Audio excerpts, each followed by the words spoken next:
Get the unmissable news stories of the day. This is the Beijing Hour. Examining the events that impact and shape China and the rest of the world.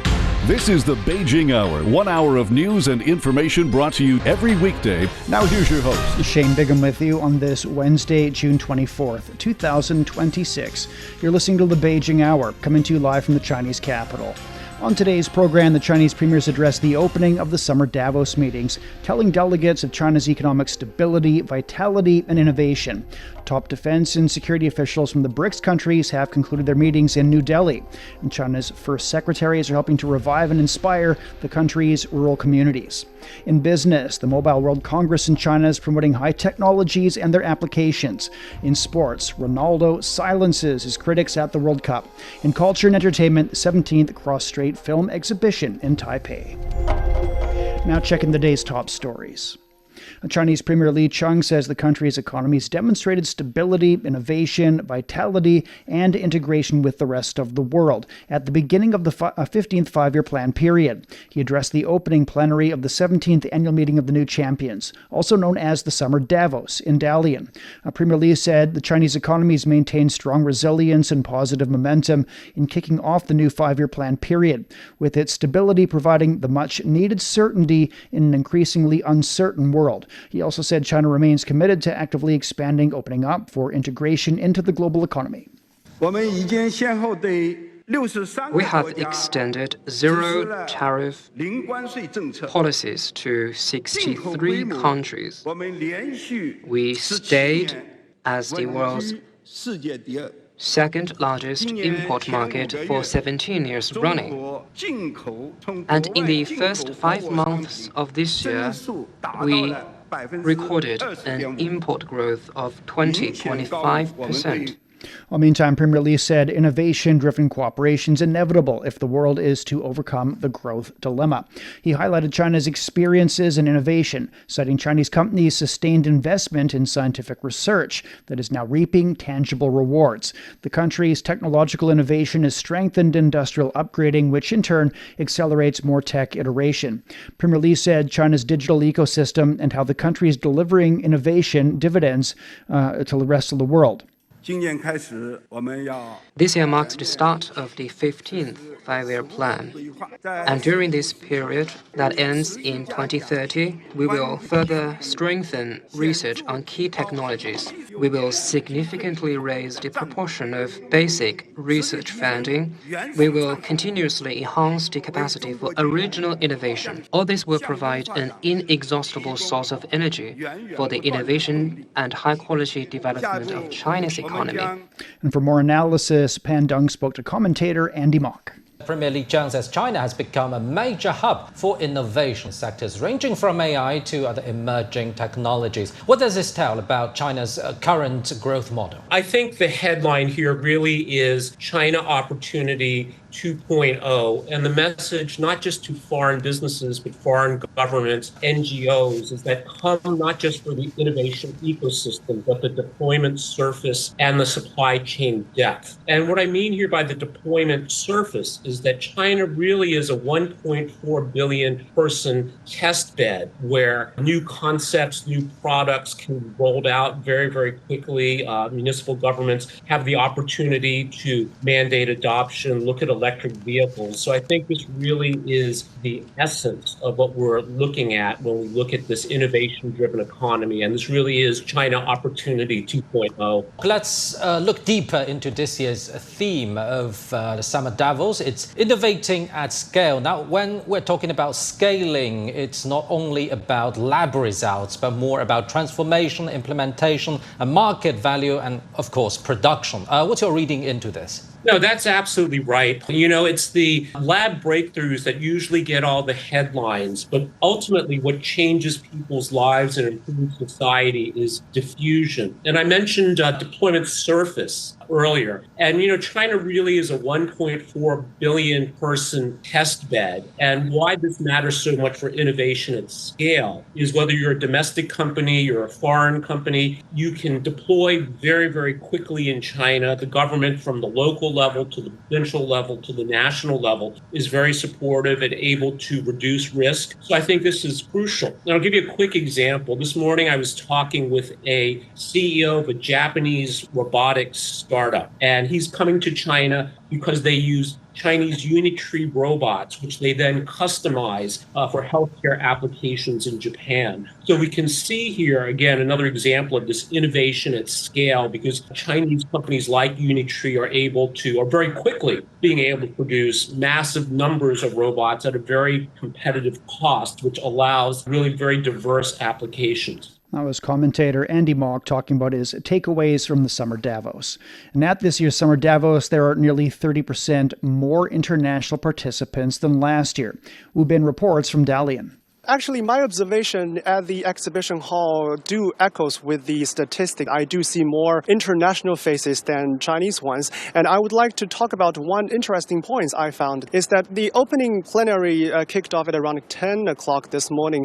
But even 1.5 hours before the opening session at around 8:30, a lot of participants are waiting in front of the gate. I was curious about why they came here so early because the room is enough for all the participants. And later I found out is that they are trying to get the best seats possible in the middle to hear Premier Li Qiang's opening remarks and also to talk with more industry giants. So from this phenomenon, you see the enthusiasm of all the participants. And one thing that everyone is talking about this year is artificial intelligence. I found that no matter they are from manufacturing, they are from biomedicine, they are all talking about artificial intelligence impact and also how to use artificial intelligence to increase production efficiency. When AI enters the real economy, particularly the manufacturing sector, three principles must be upheld. First, it must be safe, reliable, and traceable. When problems arise, no one can simply throw up their hands and say, it was AI's fault. Ultimately, there must be enterprises and people to take responsibility. Second, the deployment of AI must deliver tangible economic benefits. Third, we should proactively embrace artificial intelligence across all industries, from manufacturing and construction to other sectors. In China, AI is more integrated into everyday services, like the whole chain of hospital care. AI will be integrated from the financials to the caregiving to the, aftercare, the operations in the hospital. Well, the Summer Davos has been held for 17 times, and I think one of the most important functions of this forum is dialogue. And I would like to quote what the CEO of World Economic Forum mentioned this morning is that dialogue leads to understanding, leads to trust, and trust, which is a collaboration connection. That was Wu Bin reporting. Delegates at the Summer Davos are taking a closer look at the ideas and industries that are expected to shape the future. One topic in particular is drawing significant attention. That's jobs in the age of AI. Liu Jiaxin has more. Here in Dalian at the World Economic Forum, the big question is not if AI will change work, it's how. 40% of jobs face transformation. Nearly half of post-95 say their degrees have lost value, and entry-level roles are shrinking. In this packed venue, crowds have gathered with their attention fixed on the future of work. People are searching for answers to an urgent question. In the age of AI, what career opportunities will remain? Which should then guarantee some sort of future for young people, because I know many of them are very worried about the future of AI. If you see the numbers, the average IQ in the world is decreasing in the last decade because we are maybe more lazy to try to learn something, and you ask for AI. Transformation isn't elimination, at least in the eyes of scholars and entrepreneurs. It's a must to keep on learning, to keep on reskilling, to keep on upskilling. I don't think higher education is going to become redundant as a result of artificial intelligence. What I do think, though, is that humans are going to increasingly deal more with edge cases, right? Humans are more resilient than AI algorithms. We are more data efficient, more compute efficient. We can learn from just a few examples. Any advice for future job seekers? It's time to have a clearer picture that what you can do, what AI cannot do, and what is better to have AI to do that. This year, we recruit the most amount of the graduated employees this year versus the past 5 years, because we're looking forward to have the new talent that have a more AI native mindset. So I'm very optimistic that maybe in the short term, we need to redefine a lot of new jobs and positions. But in the long run, that AI is creating more opportunities for those guys who know how to use AI better. At the end of day one, the consensus is clear. AI will transform work, but the future belongs to those who make the transition well. For the Gen Z watching, your degree might be a start, but curiosity makes you a career. That was Liu Jiaxin reporting. The World Economic Forum's announced 16 new industrial sites as part of its global lighthouse network, and China counts for half of these. The new additions bring the total number of sites worldwide to 238. They are in industries such as advanced equipment manufacturing, automotive, biomedicine, and consumer products. Since 2018, the forum's recognized companies integrating technologies such as AI and the Internet of Things into daily manufacturing and supply chain operations. Coming up, the BRICS National Security Advisors meetings in New Delhi have wrapped up. China has unveiled a new action plan to stabilize and upgrade foreign investment. Is this just another policy update, or does it signal a deeper shift in China's approach to opening up? Why is the focus moving from market access to helping foreign companies thrive after they enter? Which sectors stand to benefit most? And amid global uncertainty and fierce competition for capital, can China remain one of the world's top investment destinations? Join us at this week's Chat Lounge as we unpack China's latest foreign investment playbook. Listen wherever you get your podcasts and on CGTN Radio. Around 12 minutes past the hour. The BRICS group of emerging economies has concluded its national security advisors meetings in New Delhi. Top defense and security officials from member states discussed security challenges confronting the world. They welcomed the latest developments to resolve the conflict in the Middle East. Ravinder Bawa has more from New Delhi. Well, with the conclusion of the National Security Advisors meeting, the attention has now shifted to the BRICS Leaders Summit, which is scheduled for September in India. Discussions focused on non-traditional security challenges, counter-terrorism cooperation, emerging technologies, and their security implications, as well as cyber and information security.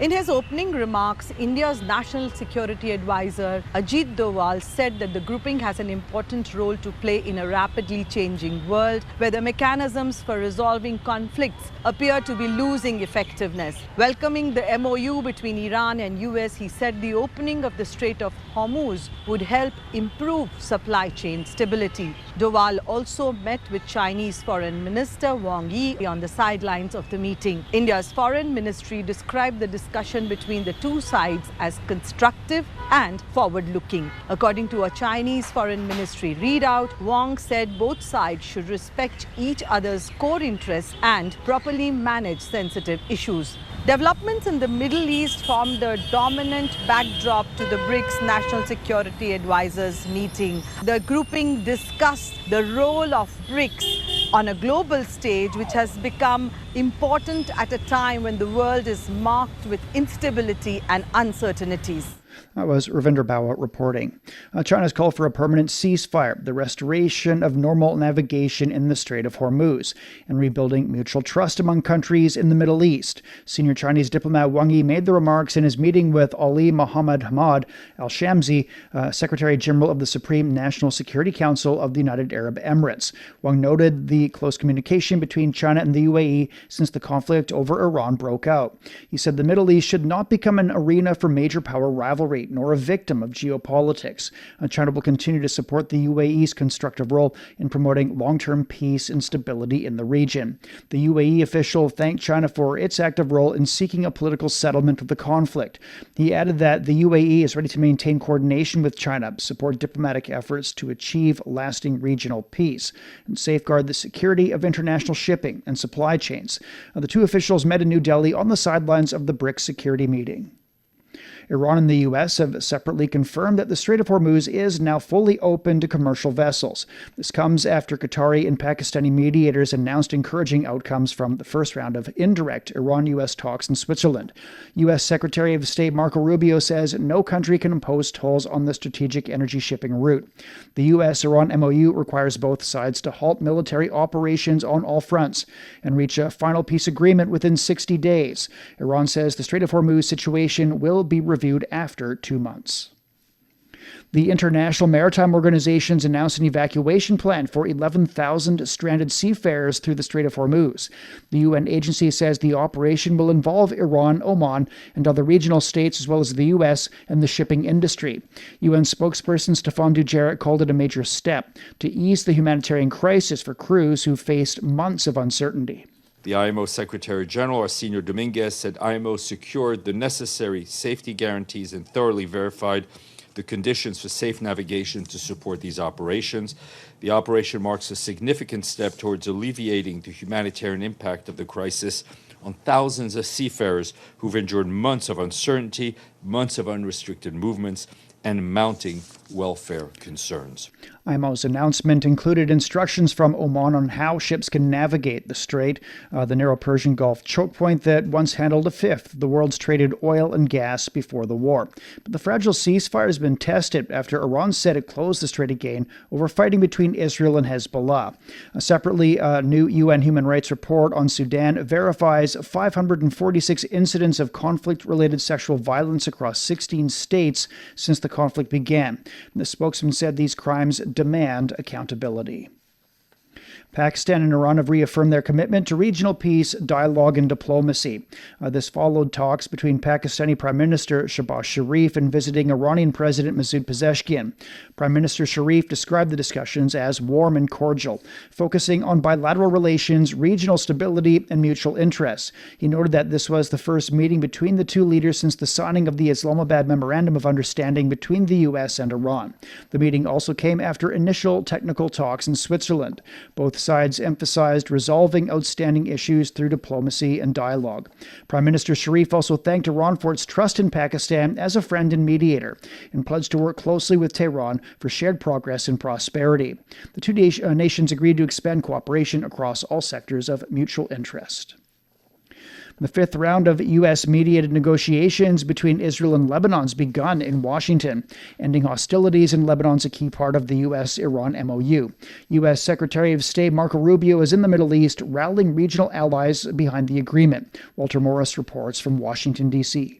Days after high-level talks between the United States and Iran wrapped up in Switzerland, U.S. Secretary of State Marco Rubio made his first stop in the Middle East. Rubio arrived in Abu Dhabi Tuesday as the Trump administration tries to reassure Gulf allies who are critical of the interim agreement between Washington and Tehran. In addition to the United Arab Emirates, he will also visit Kuwait and Bahrain. The State Department says Rubio will discuss a range of regional priorities like the Memorandum of Understanding with Iran and efforts to secure the Strait of Hormuz. Despite denials from Tehran, U.S. President Donald Trump says Iran will allow in nuclear inspectors. Trump wrote in a social media post Tuesday that Iran agreed to the highest level of nuclear inspections, quote, into the future and infinity. He says there would be no future negotiations if they had not. But Trump repeated that message as he arrived in Pennsylvania Tuesday, which contradicts what Iranian leaders are saying. The Trump administration says the U.S. and Iran have agreed to work together to end the conflict between Israel and Hezbollah. Ending hostilities in Lebanon is a key part of the MOU between the United States and Iran.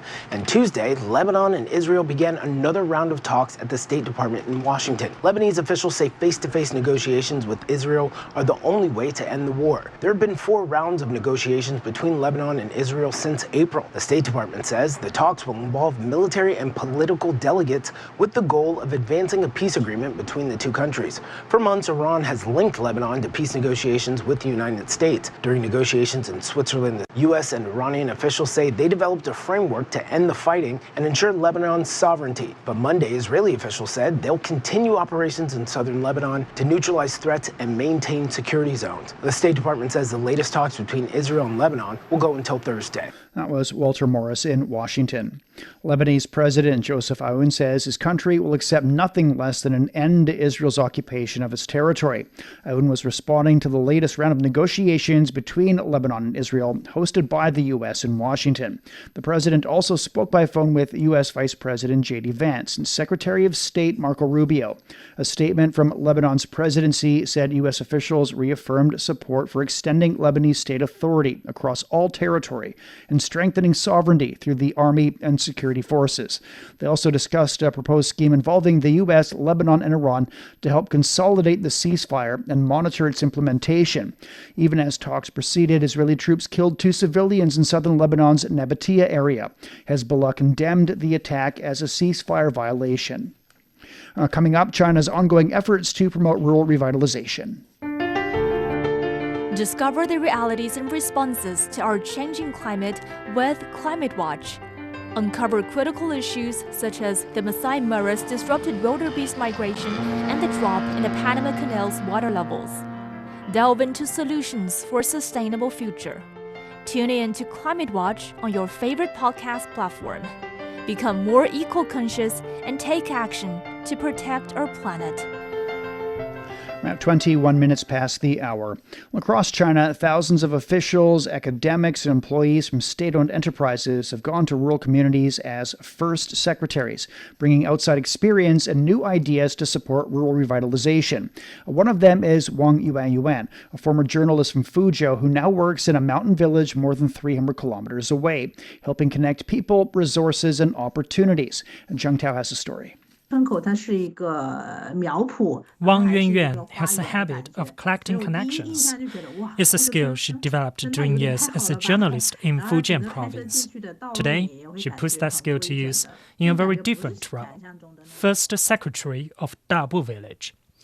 Dabu is home to just over 3,000 residents. It doesn't have factories or industrial parks. Instead, its true wealth lies in its forests, cultural heritage, and unhurried pace of life. As Wang travels for work, she's constantly looking for people, ideas, and opportunities that might help the village thrive. Many places today are searching for that small but beautiful model. If a village can preserve its natural character while improving infrastructure and public services, that can be a very attractive path forward. Wang is one of thousands of China's so-called first secretaries. Unlike village party secretaries, first secretaries are assigned from outside, selected from party and government departments, state-owned enterprises, and public institutions. Their mission is to bring broader perspectives, wider networks, and fresh resources to rural areas. The practice began in 2015 as part of China's efforts to eliminate poverty and advance rural revitalization. For Wang, opportunities often begin with a conversation.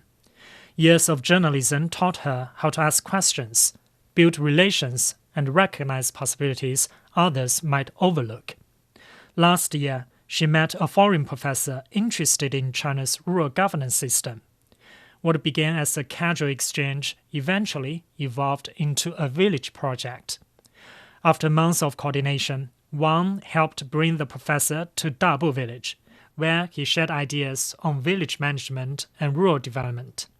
Wang often describes her work in one phrase: turning coincidence into certainty.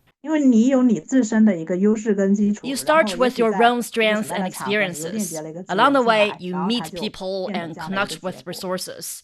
The challenge is turning those opportunities into something real. That challenge defines much of her everyday work.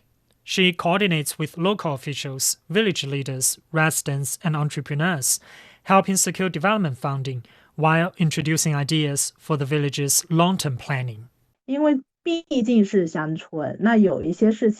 Villages are often focused on solving immediate problems. Sometimes they need someone to look further ahead and identify future opportunities.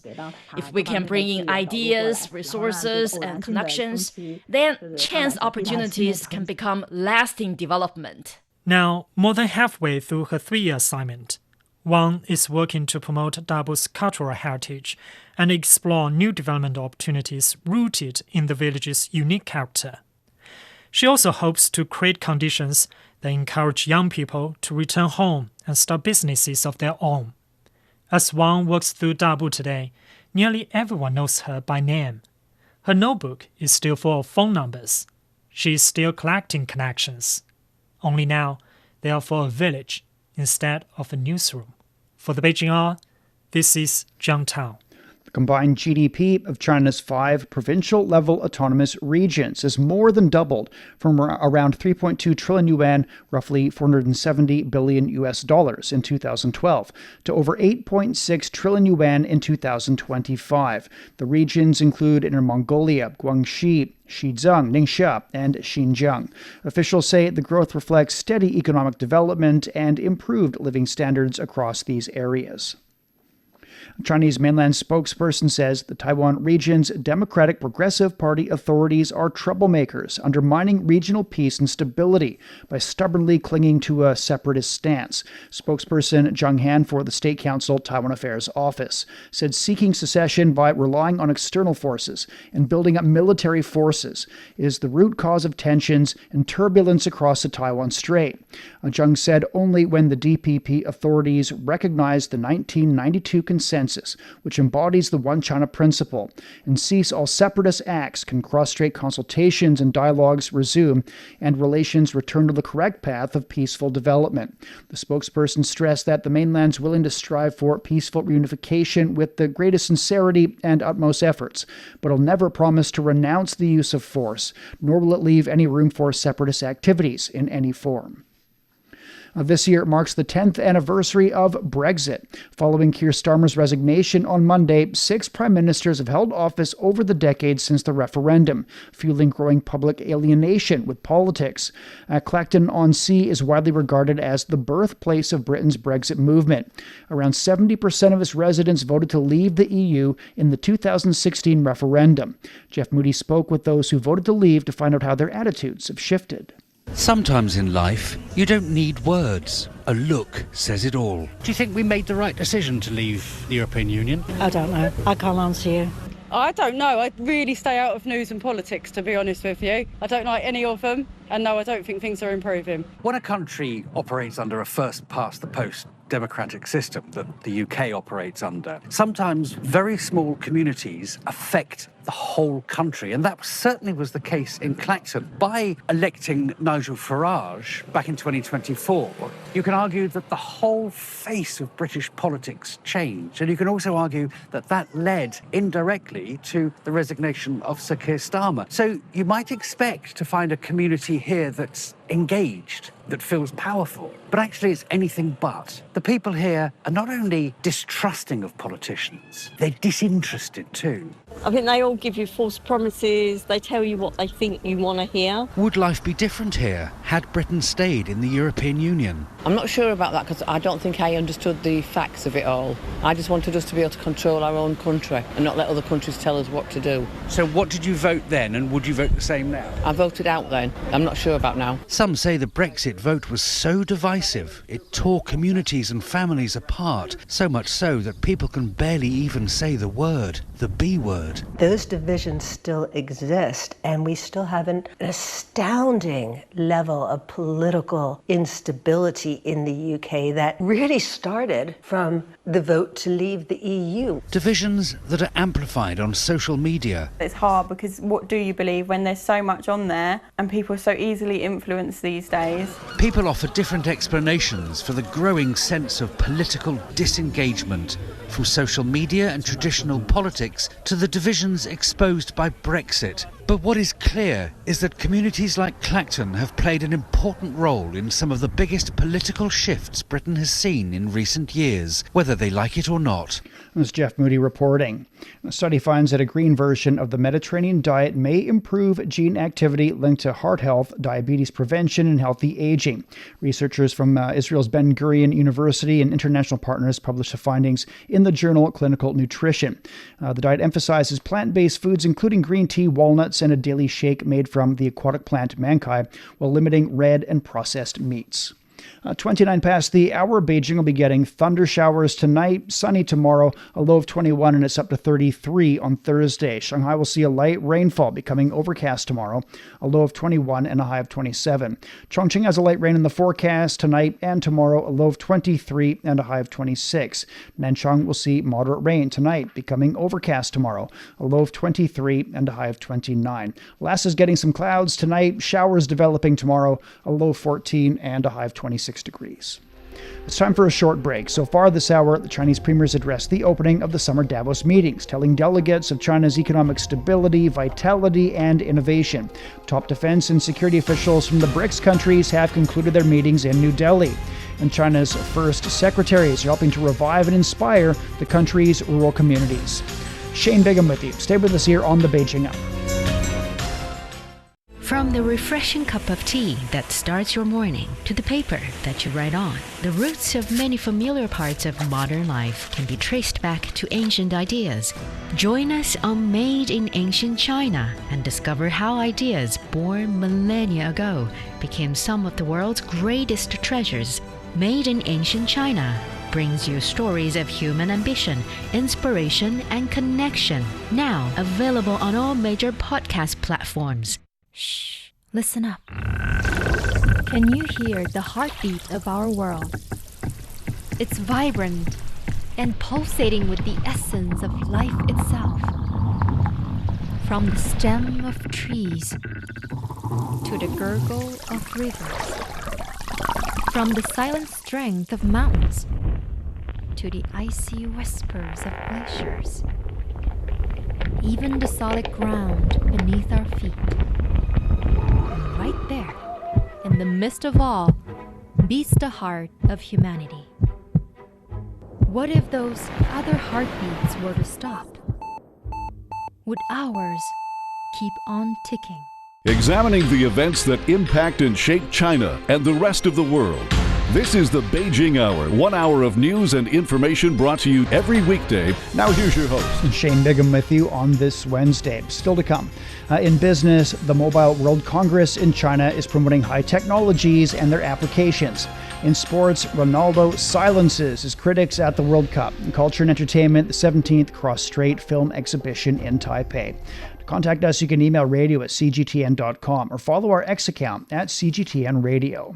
You're also welcome to subscribe to our Substack newsletter, Beyond Beijing, for the world's biggest stories, along with sharp insights and exclusive analysis. But first of all, a check of the day's headlines. Chinese President Xi Jinping has called for measures to advance the modernization of agriculture in rural areas. He made the remarks during an inspection trip to the city of Dezhou in Shandong province. President Xi stressed that the need to ensure a stable supply of grain and other major agricultural products remains a top priority.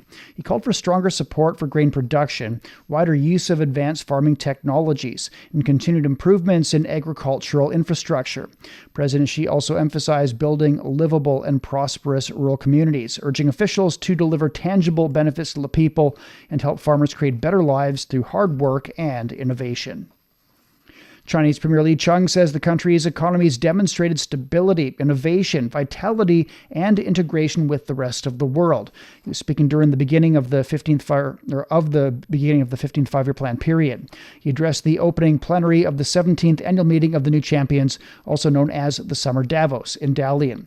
Premier Li said that Chinese economies maintain strong resilience and positive momentum in kicking off the new 5-year plan period, with its stability providing the much-needed certainty in an increasingly uncertain world. He also said China remains committed to actively expanding, opening up for integration into the global economy. We have extended zero tariff policies to 63 countries. We stayed as the world's second largest import market for 17 years running. And in the first 5 months of this year, we recorded an import growth of 25%. Meantime, Premier Li said innovation-driven cooperation is inevitable if the world is to overcome the growth dilemma. He highlighted China's experiences in innovation, citing Chinese companies' sustained investment in scientific research that's now reaping tangible rewards. The combined GDP of China's 5 provincial-level autonomous regions has more than doubled from around 3.2 trillion yuan, roughly $470 billion in 2012, to over 8.6 million yuan in 2025. The regions include Inner Mongolia, Guangxi, Xizang, Ningxia, and Xinjiang. Officials say the growth reflects steady economic development and improved living standards across these areas. Pakistan says technical-level talks between Iran and the United States will resume next week after a pause. A spokesperson announced that Pakistan and Qatar will keep engaging with technical teams from the United States and Iran in the coming weeks to implement the Memorandum of Understanding. The first talks in Switzerland reinforce faith in dialogue as the best path to resolve disputes and achieve peace. Pakistan welcomed international recognition and encouraging remarks for its mediating role and thanked all partners who supported its efforts to promote regional peace and de-escalation. The International Maritime Organizations announced an evacuation plan for 11,000 stranded seafarers through the Strait of Hormuz. The UN agency says the operation will involve Iran, Oman, other regional states, the U.S., and the shipping industry.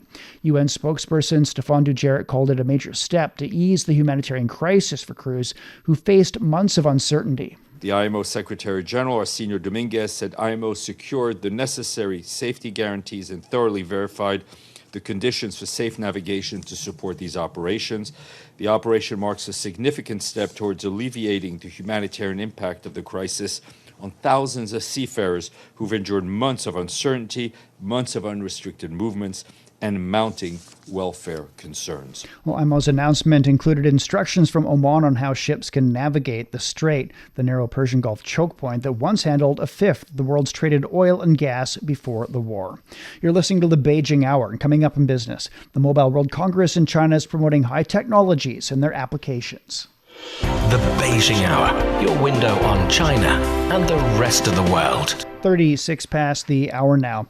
Stock markets on the Chinese mainland closed higher on Wednesday. The Shanghai Composite was up over 0.1%. The Shenzhen Component gained more than 1.2%. Semiconductor and glass fiber shares led the gainers. In Hong Kong, the Hang Seng Index increased over 0.3%. Japan's Nikkei declined almost 0.9%. The Mobile World Congress Shanghai 2026 is underway, with major themes including intelligent infrastructure, connected AI, and mobile AI. The event focuses on cutting-edge communication technologies and their industrial applications. It's attracted global tech companies to showcase the latest achievements in mobile communications and the tech sector. Participants from leading companies including Huawei, Siemens China, and Agibot have gathered for exchanges on frontier topics such as AI, robotics, and the future of digital intelligence. Meantime, organizers have released the China Mobile Economy Development Report 2026. And it says China's 5G connections now account for over 40% of the global total. In 2025, mobile technology generated around $1.5 trillion in economic value for China, equivalent to around 7.2% of the GDP. The figure is expected to exceed $2 trillion by 2030. Chinese lawmakers are reviewing a draft financial law that seeks to promote high-quality development of the financial sector while strengthening financial regulation, risk prevention, and control. While clarifying functions of the central bank, the draft law focuses on further advancing China's modern central banking system, improving its scientific and monetary policy system, and establishing a macro-prudential management framework. The draft also regulates activities of financial institutions with full life cycle management covering market access, operations, and exit. It aims to improve standardization of financial products and services, optimize the functions of the financial market system, and improve systems for maintaining financial market stability. The draft also strengthens legal liabilities and increases penalties for illegal and irregular conduct in the financial sector. The green transition is emerging as a key force reshaping industries at the ongoing China International Supply Chain Expo. Global business leaders attending the expo are seeking partnerships in China for innovation, sustainability, and growth. From smart vehicles to clean energy systems, the expo showcases how innovations driving industries toward a greener and more connected future. He Jingyi is there to take a closer look. Fourth China International Supply Chain Expo is in full swing here in Beijing. A smart vehicle chain and clean energy chain are both presented as core tracks of green intelligent manufacturing. Step into the smart vehicle chain and it feels immediately less like a traditional auto exhibition and more like a complete industrial ecosystem on display. So what that means in practice is that you can literally trace one smart vehicle from upstream mineral resources through battery production and chip design, all the way to autonomous driving on the road. and finally to battery recovery and reuse. So the scale is also global here. Companies from 85 countries and regions are here, including automakers, chip makers, algorithm firms, and advanced materials suppliers. And just a few steps away, the clean energy chain shifts the focus from mobility to power systems. And here, major players such as State Grid, PetroChina, ExxonMobil, and Total Energies are joined by over 200 specialized innovative firms covering wind, solar, hydrogen energy, and next-generation power systems.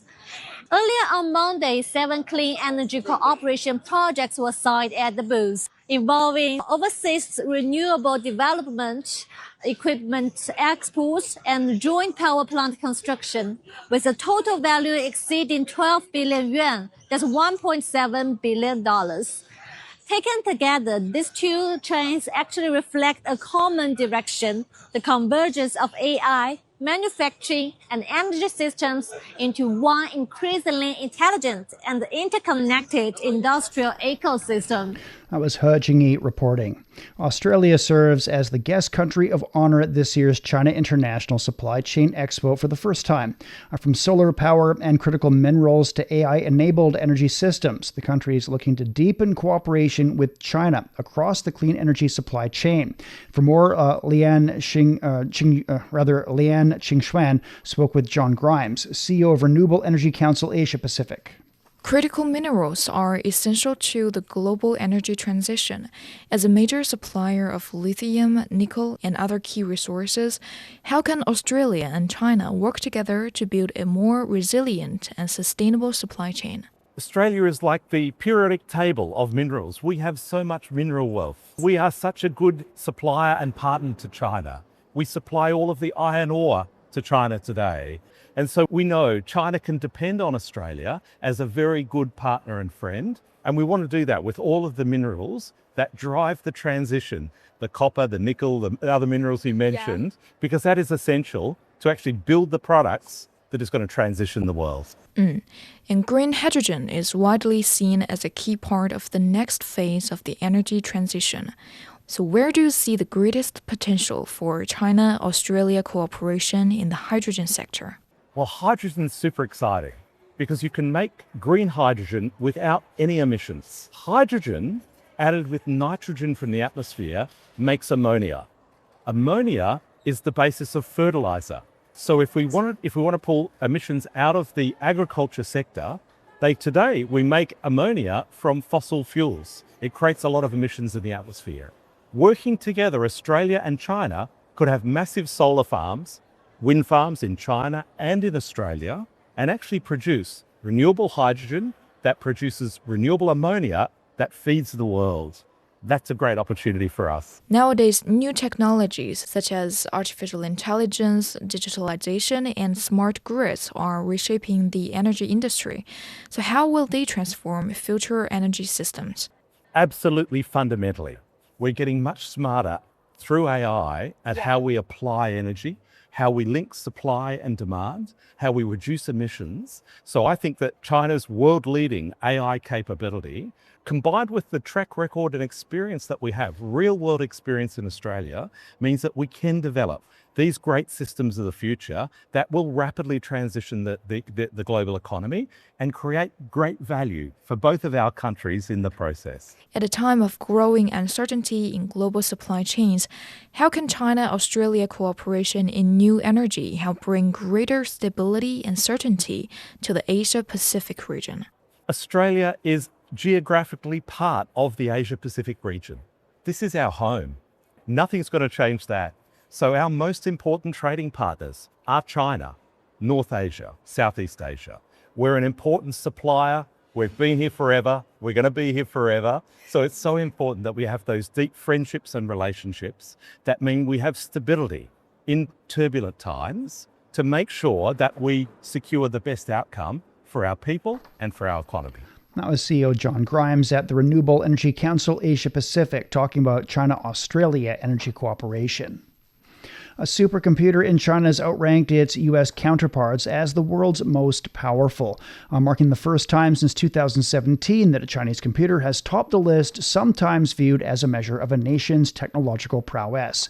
The Liangshan computer at China's National Supercomputing Center displaced top-ranked U.S. computer El Capitan on the top 500 ranking. According to that list, Liangshan differs from other high-performance computers by running entirely on conventional computer chips, or CPUs, instead of the graphics processors. It requires around 42.2 megawatts of electricity to operate. Scientists involved in the top 500 project say Liangshan has achieved nearly 2.2 exaflops, meaning that it can perform more than 2 quintillion calculations per second. And China's summer grain has entered its peak season with cumulative purchases exceeding 30 million metric tons nationwide. Major grain depots across the country are using intelligent equipment to expedite the handling and storage of newly harvested grain. In Henan Province, a China Grain Reserves Group depot has adopted a hydraulic unloading system that allows the grain to flow smoothly from the transport truck onto the conveyor belt. For a group of 4 warehouse workers, the new system reduces the grain unloading time from nearly 2 hours to roughly 20 minutes. This year, the peak summer grain purchasing period is expected to run through the end of September. You're listening to the Beijing Hour. Coming up in sports, Ronaldo silences his critics at the World Cup. Sideline Story brings you all things sports related. The hottest topics, latest events, juiciest stories, all with a very personal take. Subscribe to Sideline Story Podcast for heated sports discussions covering events that are happening in China and around the world. 46 past and turning to sports now. Here's Yanghua. Thank you, Shane. We begin with Group K action at the World Cup, where Cristiano Ronaldo silenced his critics with a brace in Portugal's 5-0 victory over Uzbekistan. The goals made him the first player to score in 6 different FIFA World Cups. The Portuguese captain came into the match under pressure after failing to find the net in his side's 1-1 draw with DR Congo in the opener. I can tell you, it was a very tough week, a difficult week, a week in which public opinion was very harsh on us, all the players, especially the coach.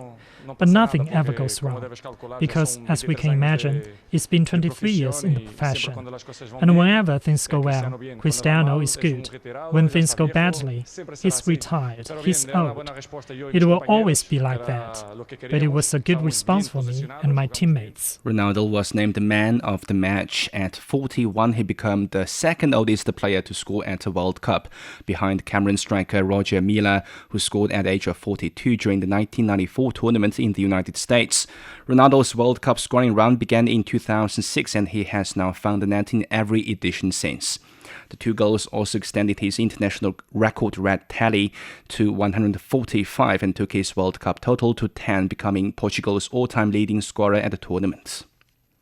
England and Ghana produced a fierce battle in Group L, but neither side could find the breakthrough as the heavyweight showdown ended scoreless. Both sides came into the clash full of confidence after winning their opening games. Ghana edged Panama 1-0, while England impressed with a thrilling 4-2 victory over Croatia. The result leaves the group wide open, with neither side yet guaranteed a place in the knockout stage.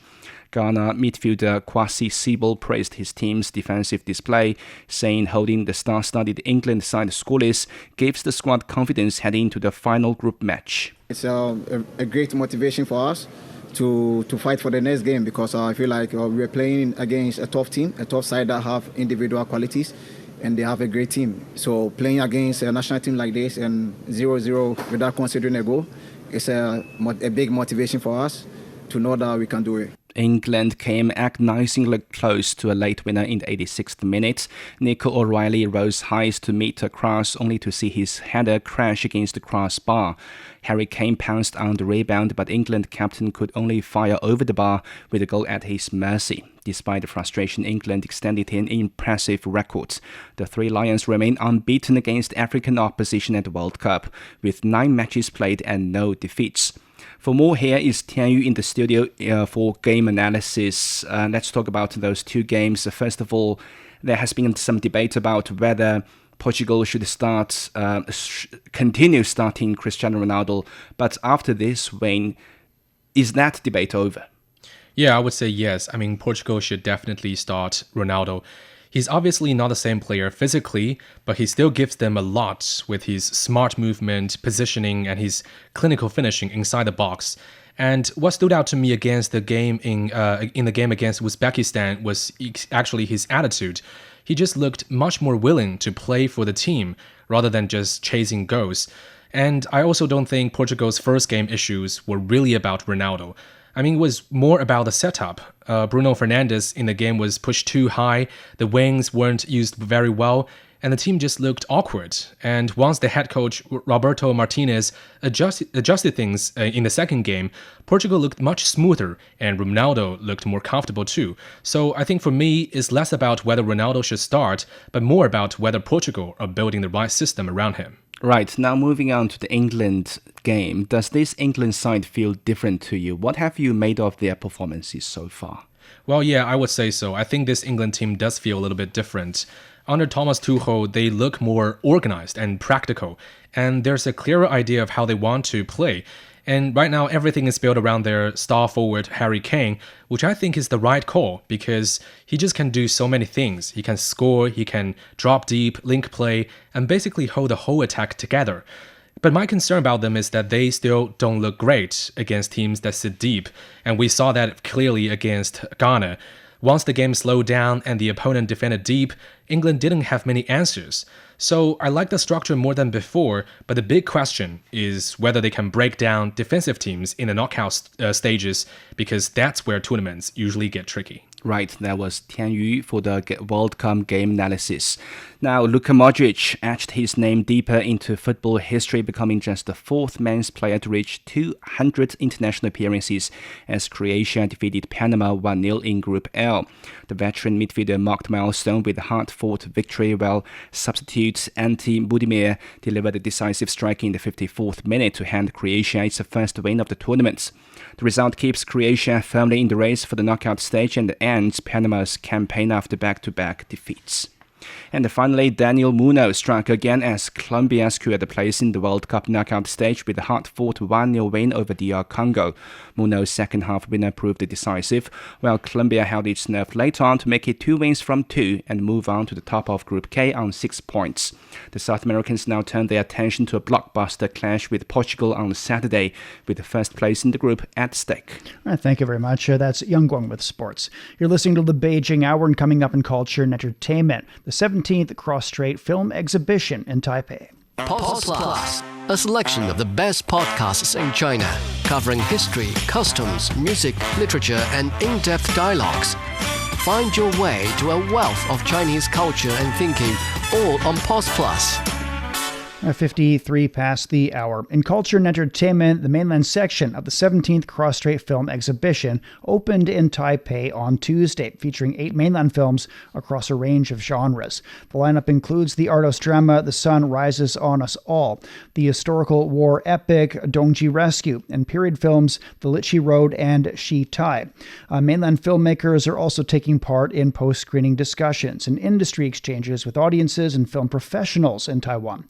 Now in its 17th year, the exhibition has become an enduring cultural bridge across the Taiwan Strait. The event runs through June 27th, with several screenings already sold out. Earlier this year, the Taiwan section of the exhibition was in Ya'an, Sichuan Province, showcasing 7 Taiwanese films, including 96 Minutes, Girl, and Deep Quiet Room.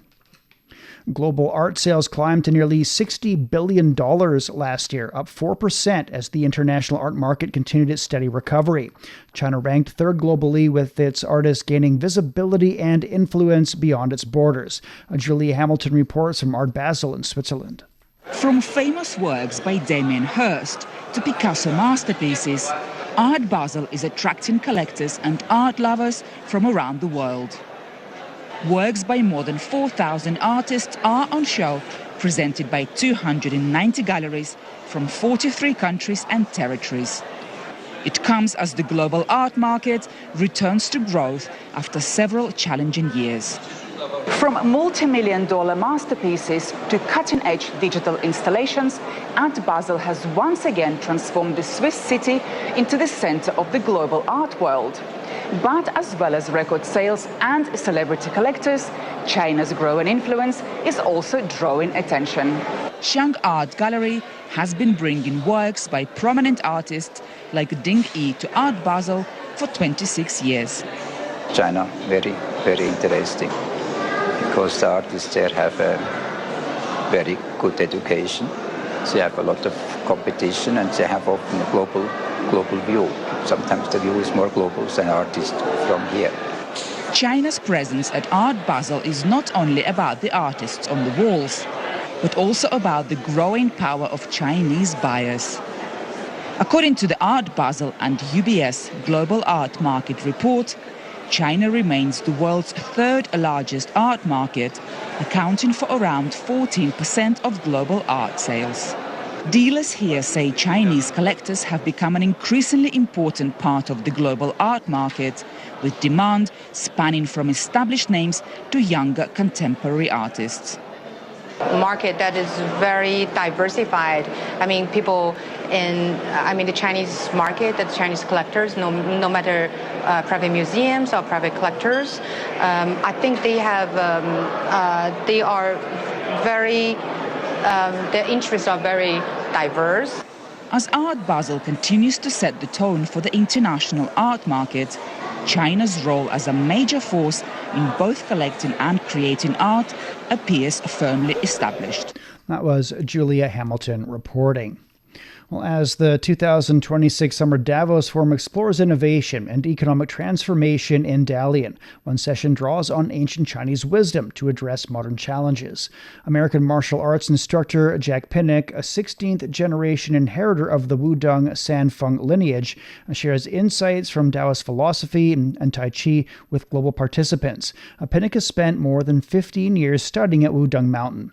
He says Taoism's emphasis on balance, interconnectedness, and harmony offers valuable perspectives for navigating an increasingly complex world. He also highlights Tai Chi's ability to reduce stress, improve well-being, and strengthen communities.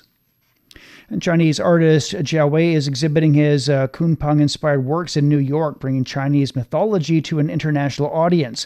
His work is based on the classic of Mountains and Seas, which tells the story of a giant fish called Kun that transforms into a massive bird known as Peng. Jia uses this image to express ideas of change, breakthrough, and freedom. The exhibition also features his Ruhua series, which focuses on a young girl he creates as part of an art therapy project aimed at healing and emotional support. We're at 57 past. Beijing will get thunder showers overnight. It becomes sunny tomorrow, a low of 21, and it's up to 33 on Thursday. Shanghai will see some rainfall tonight, becoming overcast tomorrow, a low of 21 and a high of 27. Chongqing is getting a light rainfall tonight and tomorrow, a low of 23 and the high is 26. And that's it for this edition of the Beijing Hour. Making news today, the Chinese premiers addressed the opening of the Summer Davos meeting, telling delegates of China's economic stability, vitality, and innovation. And top defense and security officials from the BRICS countries have concluded their meetings in New Delhi.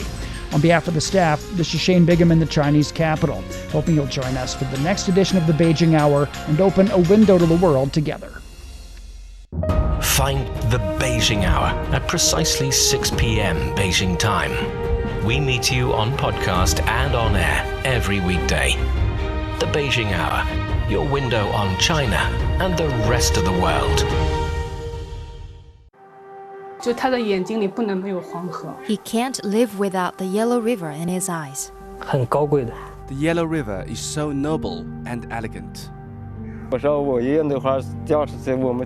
Both my grandpa and dad made a living from the river.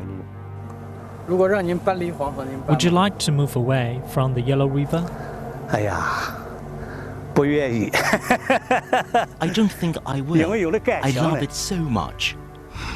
The Yellow River, the second longest river in China, is regarded as a shaping force in the history, economy, and culture of northern China. Today, about 100 million people live within its water basin, making up nearly 9% of the country's population. How is climate change felt at its headwaters, and what are the locals doing to cope with it? What are the descendants of the boatmen doing? What has kept some people from leaving their home village by the river, and what has drawn others back? Could the fading fishing community revive in a time of digital transformation? From 2021 to 2024, our reporters visited the upper, middle and lower reaches of the Yellow River, talked to the herders, farmers, boatmen, fishermen and eco-activists who share a close bond with the river, and present their stories in pictures, podcasts and videos, all in our 12-part series, The Yellow River Mosaic, available only on CGTN Radio.